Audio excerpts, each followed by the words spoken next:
Hi everyone, and welcome to this week's episode of The Cauldron. So I have been looking at the RSHP next stage for what they're teaching our children in schools. So I've looked at the slides, and what they're teaching 11 upwards is exactly the same as what they're teaching our children in primary school. So we're still speaking about slippery vaginas, we're still speaking about erect penises, but we've got an added taste of oral sex, and we're teaching our children how to do it. From 11 and 12-year-old, bear this in mind. Also, don't forget the anal. We're teaching our children about anal sex as well, and to masturbate and how to masturbate, and also giving them the good tip that it helps you sleep. So we're obviously promoting masturbation to 11-year-olds who probably don't really know about it, and we don't really want them to know about it yet. Something I found quite disturbing was we are telling primary 5 children that adults have sex when they love each other, and this is how we show love. So I found a quote on the Scottish Government website from 5-year-old Miles, and it talks about love, and it says, "Love makes everyone feel good. Share your love with everyone and anyone. No one should make you feel bad about that." I don't like the message this is portraying. We're teaching children we make love when we're in love. And now we're teaching our children to give love away to everyone and anyone who wants it. And no one should make us feel bad about doing this. How has your week been this week, Marion? I had an incredibly busy week. I was just got back from London. I was down in London for talk, and then on Saturday it was on GB News, and then was it Sunday? I don't know. It was a very busy weekend. And then on Monday I was down at Parliament. So I've been speaking to a lot of interesting people. So that's been great. One of the points I want to kind of speak about this week is, which is something that we kind of covered at the talk I was at, is about free speech and language and how it's really important. And specifically around the use of the word or term women and what that actually means. Because apparently multiple politicians are having real problems with this. So Ed Davey from the Lib Dems got himself in a right stushy and a mess on the Andrew Marr show this past week when he was asked to define what the problem was with the term women, adult, human, female, and just got himself an absolute mess. And then following on to a councillor in Glasgow, Mary Hunter, who then off the back of that kind of basically stated that if anyone was to ask, or to any politician, ask if women means adult, human, female, is to say yes. And if you're asked if trans women are adult, human, females, the answer is also yes. So now we're actually got a politician asking, kind of telling other politicians to pretty much lie, because that's biology, but there you go. And there's also kind of Rosie Duffield, who actually got into trouble with kind of the Labour for actually pointing out that women, have a uterus, and that's correct. So the term women is actually now being apparently really problematic. And we must fight to actually make sure that we retain this word. This is the word that actually describes us. And because we're in danger of kind of losing the term women, adult, human, female. It should be plastered on every billboard under the sun. But yeah, so busy week on kind of what is a woman, and so there you go. Thanks for asking. Thank you, Marion. Surely Mary Hunter must know, though, to be a trans woman, you must be a man. So, she shouldn't really be telling everyone to lie. Anyway, Denise, how has your week been? Hey. Yeah, I think things may be improving. I think there's quite a lot of publicity and things are getting out there to the public. And we saw that what happened to Ed Davey, and I think Keir Starmer decided not to get into the same amount of trouble as him. So he's sort of put his stamp to say he's going to abide by the Equalities Act. Because the reason Ed Davey got into trouble in the first place was because he said women shouldn't have any single-sex spaces, and that's actually against the Equalities Act. So, Rosie Duffield has put up with a lot of, abuse, but it looks like Keir Starmer has now come out and said, that what a woman is, and women are entitled to single-sex spaces. So I have to see like how this affects Anna Sarwar in Scotland, whether he's going to go along and follow Keir Starmer. He's been fudging it, you know. I think he's just a little bit of a coward. I think he knows what a woman is. I think he knows we're entitled to single-sex spaces, but he's just decided like not to say anything because he's got some problems in his party. Nicola Sturgeon, on the other hand, is fully signed up to gender ideology with her and her friend Patrick Harvey. And I was very surprised at her shouting across the Parliament, "Shame on you" at Murdo Fraser.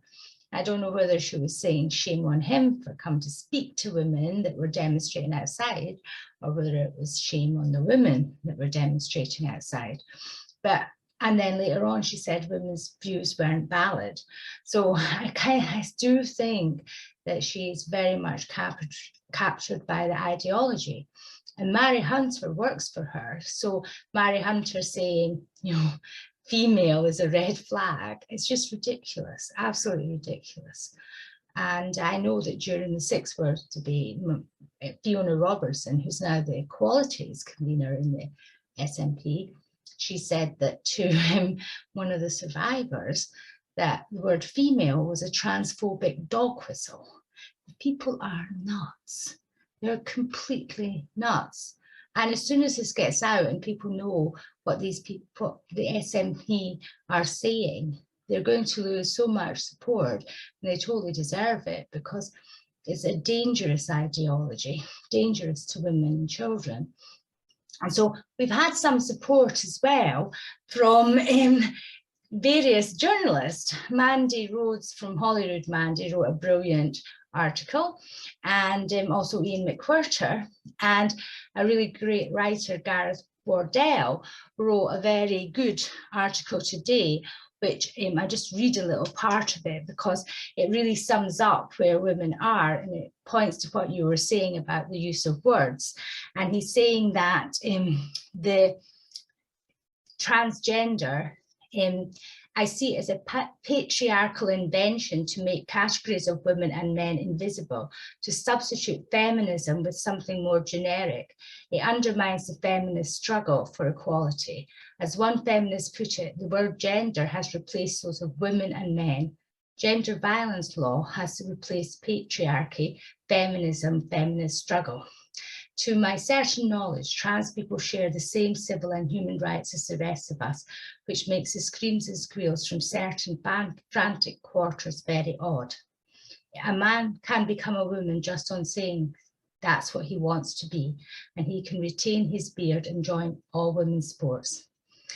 So this is his writing today, and he also copied Ian McWhirter's article.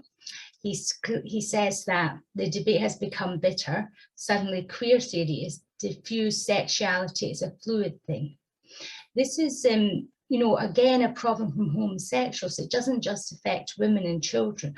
It also affects people that are same-sex attracted, because they're, you know, if it's a preference, but it's not the way they are, they have to, their homosexuality is a preference, and it's not a preference, it's how they are. It's always been how they are. So I think that's, at least we're getting some support. But what I would say is, it worries me that the effect this has on girls. I mean, my daughter said to me during the Six Word debate, she said, you know, we are the second sex, and we are the second sex. We've been treated like second-class citizens. Our voices aren't listened to, our views aren't valid. We should be ashamed. Our needs are completely secondary to a man's wants. And Germaine Greer also said that women don't understand how much men hate us. And I have to say, a lot of this debate, I've been very aware on how much men hate us. And also is very much the patriarchy, and women are being ignored and vilified and abused. And, you know, we're being treated incredibly badly. in this debate. And I'm hoping that, I don't actually think that Nicola Sturgeon will change. I think that she's completely lost her mind. I don't think she's a feminist, definitely not a feminist. So I think that we have to explore other avenues to fight this. So that was some things this week. There's some other good things that might happen. So the Green leadership finishes at 10 o'clock today, and maybe Shara Ali will win. So yeah, that's my week. Oh, and of course, we had the Alba Party conference, and my branch, Dundee, put in a resolution on women inequalities, which protected all our sex-based rights and our right to single-sex spaces and services, and to organise as a sex class, and to not to be abused. And so I did a speech, and it went unanimously. There was not really anybody against it, so it was very good. So that is actually party policy of Alba, and I think these things will become important in the council elections, where we can actually fight on these issues, and we've got a party that can stand up for women's rights, which is excellent. Actually, I asked Mary Hunter another question again this week when she said about the red flags. I asked her why it was red flag. Again, I'm still waiting on a response from her. I suspect she's just not answering me because she just doesn't know how to. The other interesting thing about Mary Hunter is not only does she say that the word female is a red flag, but she also says she doesn't understand feminism. So yeah, I guess you're right there, Mary. Also, I was reading in the Times that 50 girls under the age of 18 have had top surgery. They got sent down to England for it. Now, top surgery isn't nice and fluffy as it sounds. It's a double mastectomy. This is taking healthy flesh off of young girls' bodies. This is mutilating young girls' bodies. This is not fun. This is not for health reasons. This is because they want to mutilate their body because they think that they're transgender. But I'm sure Claire will probably have much more to say on it than I do. So Claire, could we hear from you, please? Oh, hi, good evening. So I thought I would talk a little bit about what is puberty. And it's basically, there's 5 standard stages from stage 1, which I believe starts about 8, up to stage 5, when basically breasts are fully formed, girls have got periods, boys have full size penis, sort of, you know, the adult size that they're going to have. That all happens by sort of the age 15, 16. I believe for boys it ends about 18. And it's a period where it's not only your body that's developing, it's also your brain. So we're moving from being children into adults. It's a really important time. And obviously genitalia is very important and they grow. Now, children are not mini adults, and the use of puberty blockers and wrong sex hormones is denying those children the chance of a normal life. Okay, now we already know there's already figures there that state if children who are dysphoric are allowed to go through a normal puberty, 90%, 9 out of 10 of those children will actually either be gay or lesbian or bisexual, or they'll desist, you know, they'll just grow out of it and become used to their bodies and go on and live healthy, happy lives with families of their own and healthy relationships. So I want us to think a little bit tonight about what the hell we're doing to these children. And, you know, there's a huge rise in the number of children now that are coming forward and declaring themselves transgender. Why the hell is that happening? Could that be with the fact that it's queer theory in our schools, it's on our TVs, it's on the bloody radio? I mean, social media, you've got social media stars now sort of celebrating, you know, children having top surgery, bottom surgery.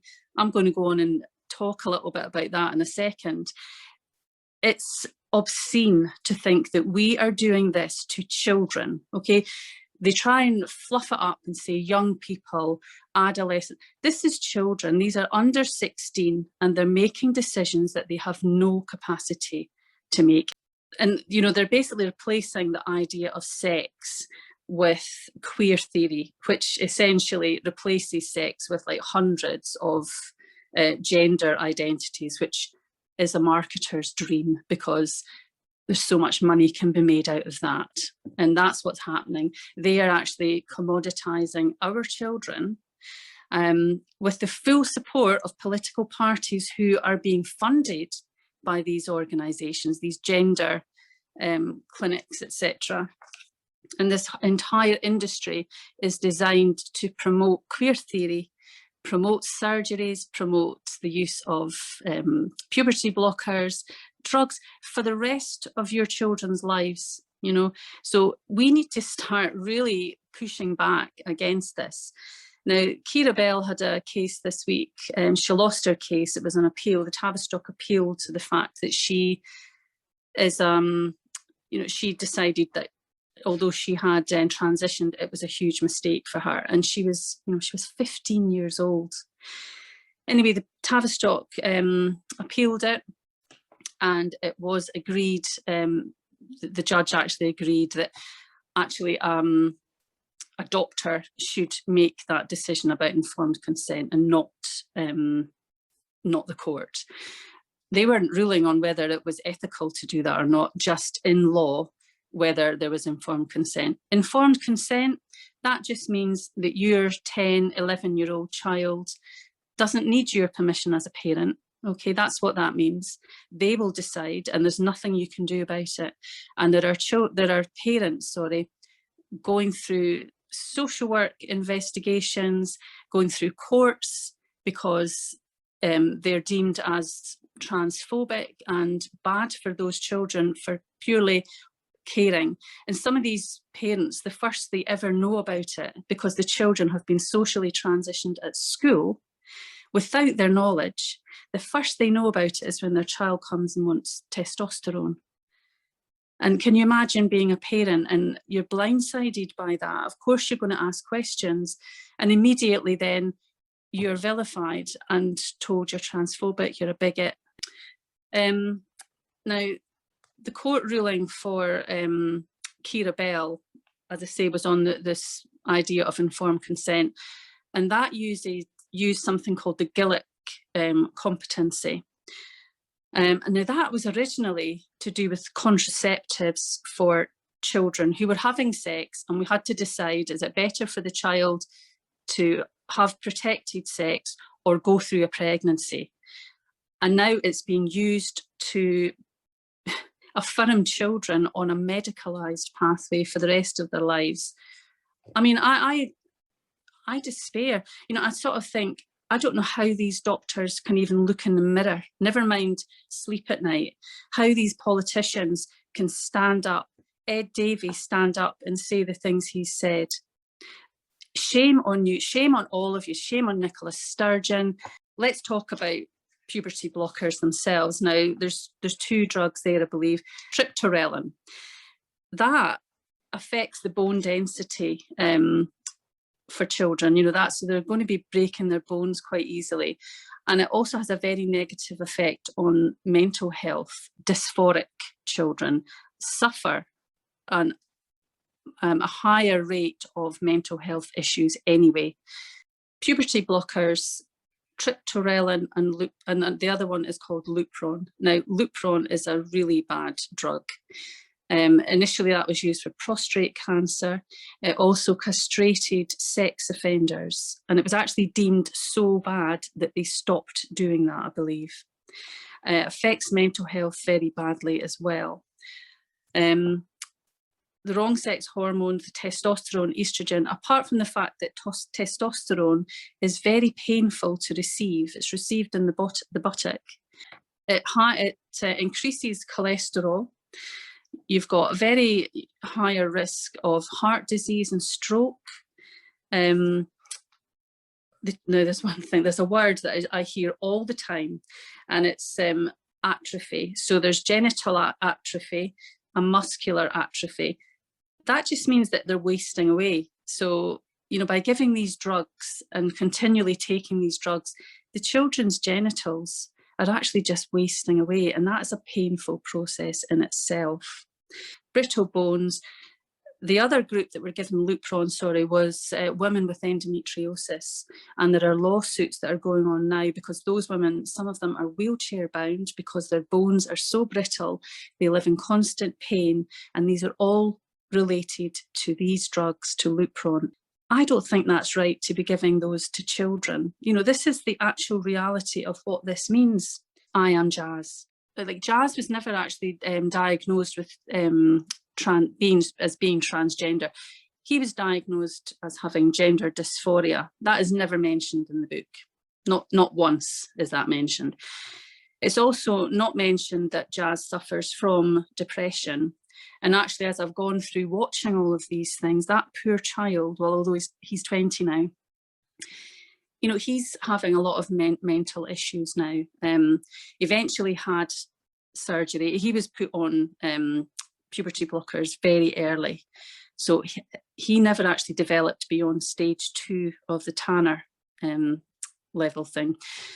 So his penis was the size of, you know, a small child.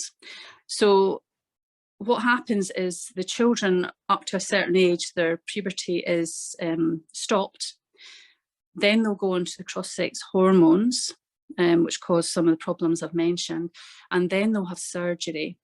So Jazz has actually, fairly recently had this surgery, and they do something called, for adults, a penis inversion to create a neo-vagina.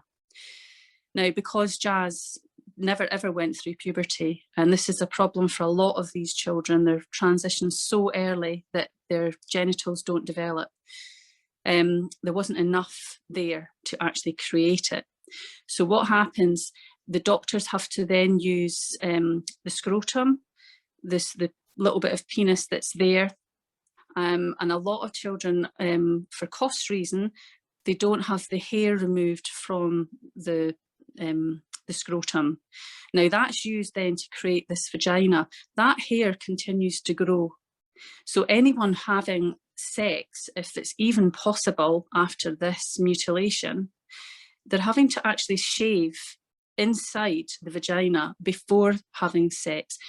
You know, please just don't send your children down this route. It's horrific.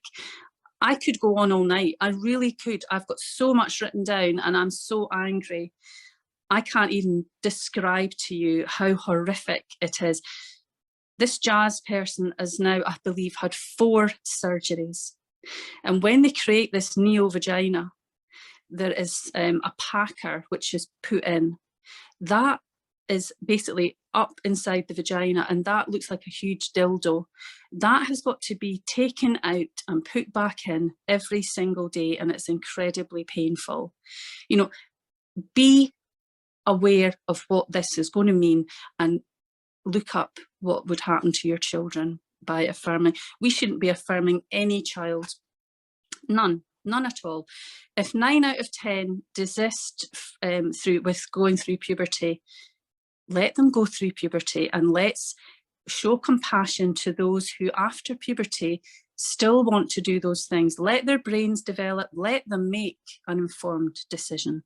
Thank you, Claire. I'm still pretty horrified by your description of the neo-vaginas with penises that have not formed fully yet. I'm probably going to have nightmares about those tonight. Just a quick note, I've been told by a couple of different parents in Scotland that their children in primary 1 have been handed out a book called Brenda is a Sheep, and that is worrying. If you go on YouTube, you can actually listen to it on YouTube. You don't have to buy the book, but essentially it is telling us to trust strangers, or telling our children to trust strangers and take them at their word. Denise, I'm going to come back to you and see what else you've got to say about your week. It's about the detransitioners, like Claire was talking about.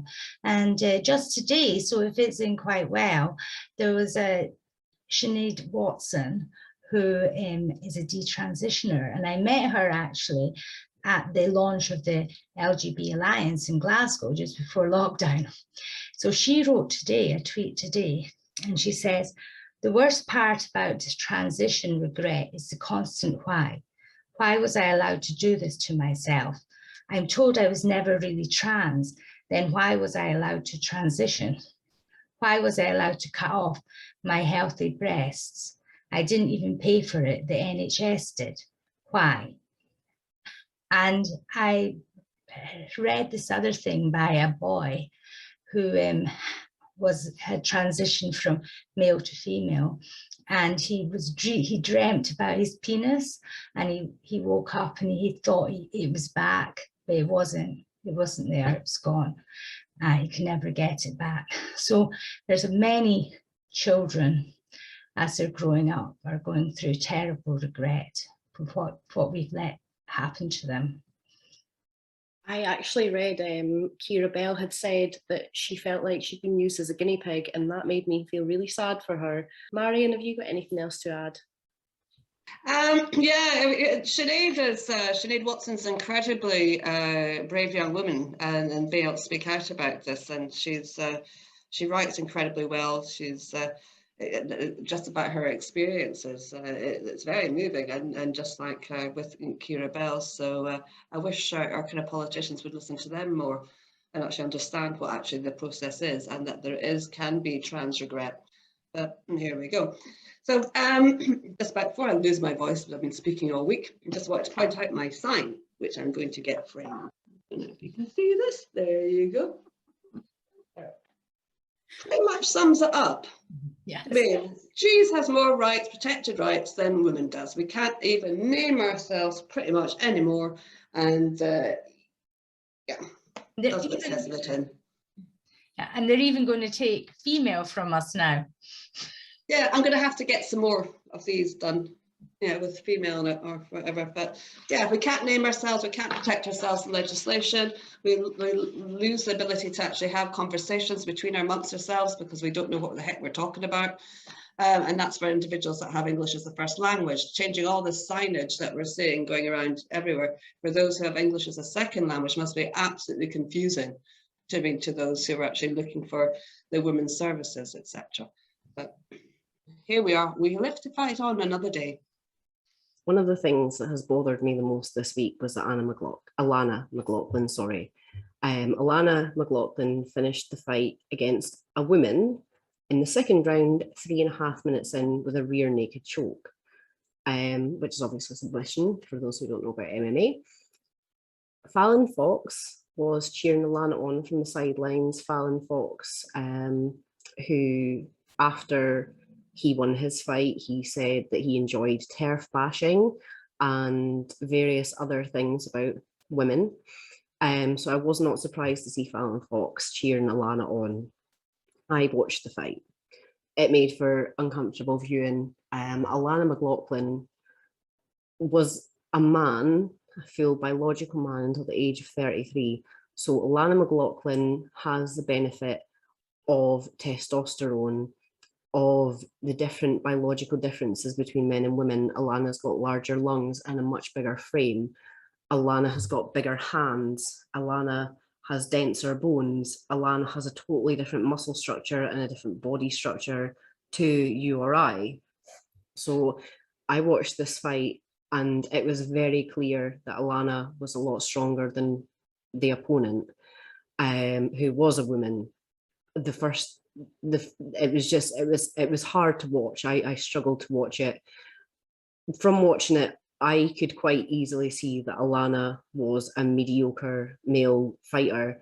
And I think had Alana went up against a real fighter like Conor McGregor or Khabib, I think they would have wiped the floor with Alana. And I think that's why Alana is obviously fighting women now. Alana joined the special forces when he was 20-year-old. So not only has he had 33 years of testosterone in his body, he is special forces trained. So it was clear that Alana had the advantage the whole way through that fight. I think this is very scary, because women are going to have to start standing up and saying no to fighting these male-bodied people. There's going to be women die with these contact sports, and I don't know how many women are going to have to die until changes are made, and this is really scary. I know people who fight, women who fight in MMA, and you know, one day they could go up against a man, and you know, they're just not as capable as a man. I think that all these women, we have to stand up, we have to say no, because really women are going to die in this sport. So I'm not going to talk too long about Mariddle Wadwa. Obviously the comments that were made by him were absolutely disgusting, and he should be absolutely nowhere near vulnerable women. I asked Nicola Sturgeon, the First Minister, what her thoughts were on his comments. I'm still waiting for an answer. I don't think I'll get one. She hasn't blocked me yet, but I'm sure it's in the post. Also, Pam Duncan Clancy, I asked her how allowing male-bodied people, male-bodied men, male-bodied people into women's only spaces was equality for women. So at this point, I'm again still waiting for a response. That was about 4 or 5 days ago. I asked her that question. She turned the comments off anyway. So I'm pretty sure I'm not getting a response on that one. I was just going to wrap up and take everyone's final thoughts for the night. Denise? Yeah, I would say our biggest danger to women and children in Scotland is the actual Scottish government, because they are completely captured by queer theory. And it's not just the MSPs, it's the people that work for them, as you know, we saw today. It's the advisors, it's the third sector organisations, the civil servants, like the entire apparatus of government. And you know, it's hard to believe that it's got this bad. But, you know, our hope, I suppose, is democracy. And, you know, in May, just don't vote for them. And if we can get as many pro-biology, pro-reality councillors elected as possible, then we can fight back against this dangerous ideology from local government.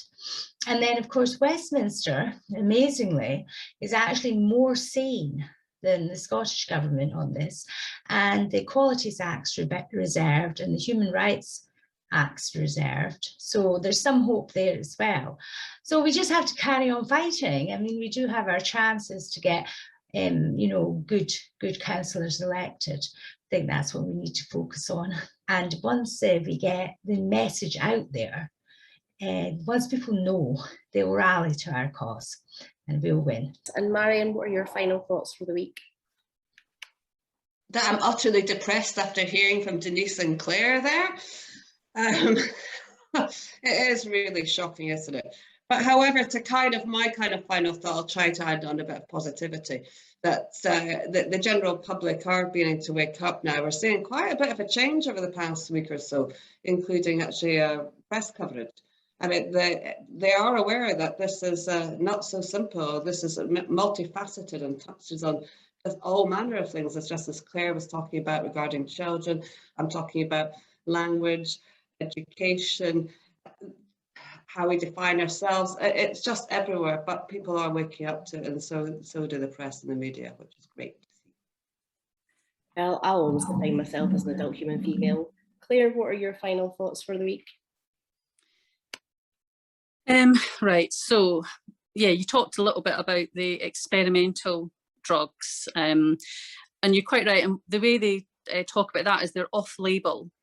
Now, that just means that they're basically using drugs for an unapproved age group and not the purpose it was intended for.